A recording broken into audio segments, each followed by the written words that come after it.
ABC Kinder Teach presents Ruthie and the Not So Teeny Tiny Lie, written by Rankin. Ruthie loved tiny things. The tinier the better. Her toys were the teeniest imaginable. And that just means the smallest that you could imagine.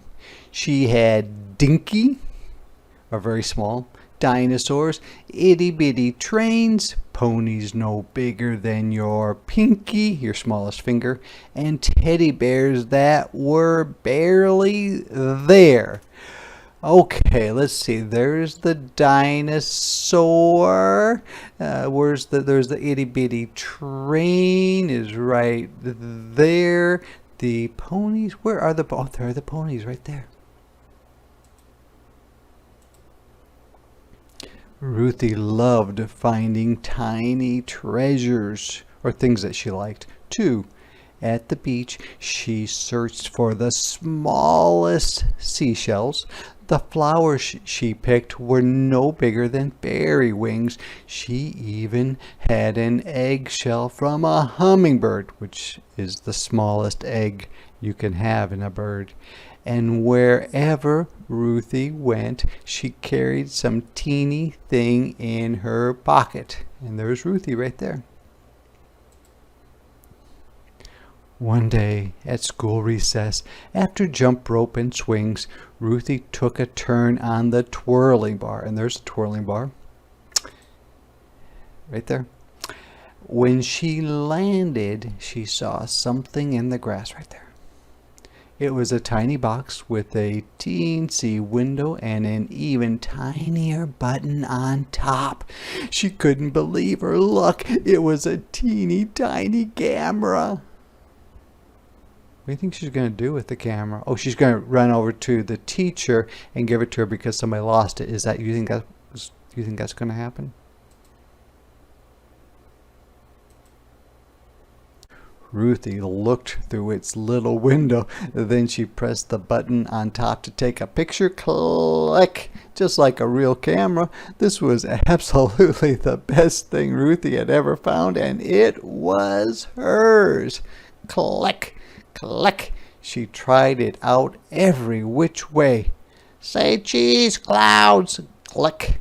When you say cheese, it makes you smile, and that's why you have good pictures. Say cheese, little bug. Click. Say cheese, school. Click. Say cheese, Martin. Click. Uh-oh, wait a minute. Do you see what's there? There's Martin looking for something. There's Martin still looking for something. There's Martin coming closer. There's Martin there. But Martin didn't say cheese. Martin said, "Hey, that's my camera." Ruthie was startled, which means surprised.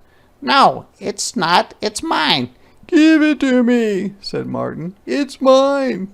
"It is not." "Is too." "No, it's not," shouted Ruthie, and she raced, which means ran fast, back to class. What do you think she's going to do there? I bet she's going to give it to the teacher and say, "I found this. Martin thinks it's his, but I found it." You think she's going to say that? Maybe not. Maybe, but maybe not. "What's going on?" asked Mrs. Olson. "Ruthie's got my camera," cried Martin. "I got it for my birthday, and I dropped it on the playground." But Ruthie wanted that teeny tiny camera in the worst way, which means she wanted it very much. "It's mine," she yelled. "I got it for my birthday."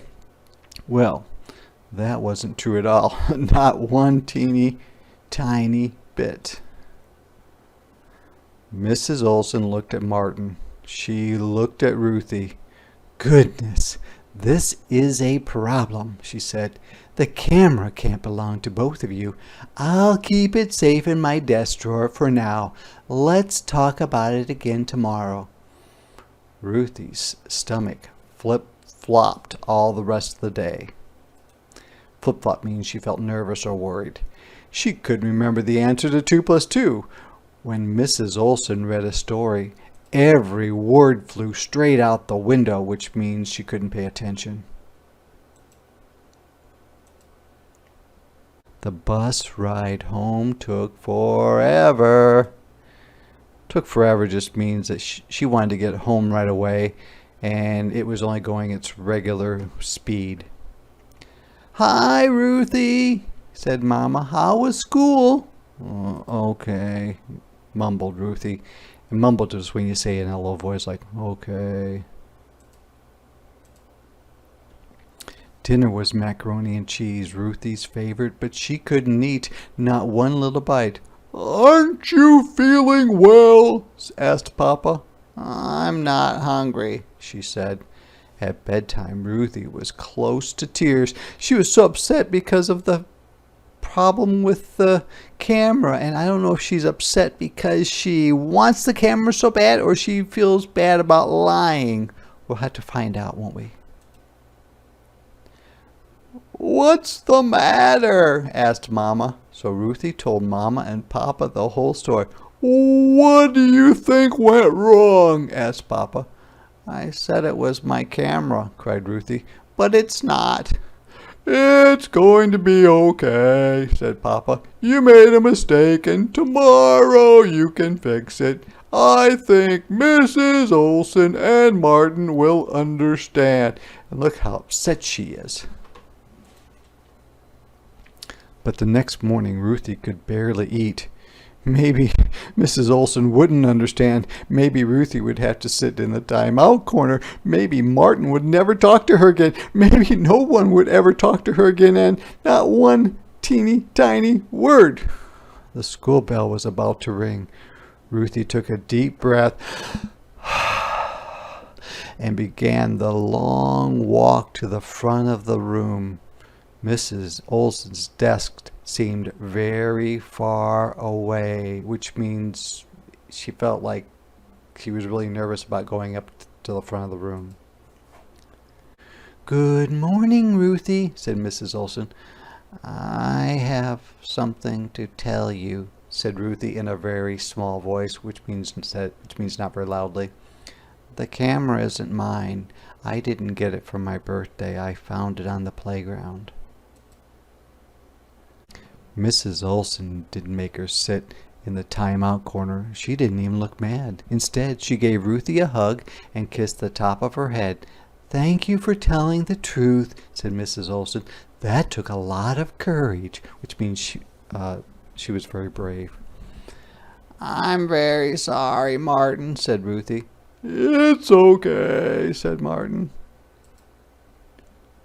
All at once, Ruthie's stomach stopped flip-flopping, which means she was no longer nervous. She even skipped a little on the way back to her desk. She got the right answer to 3 plus 7 in math. After lunch, Mrs. Olson read the funniest story Ruthie had ever heard, and look at how much she's laughing. And on the short bus ride home, because she wasn't nervous about getting home, Ruthie realized she didn't miss the teeny tiny camera, not one teeny tiny bit.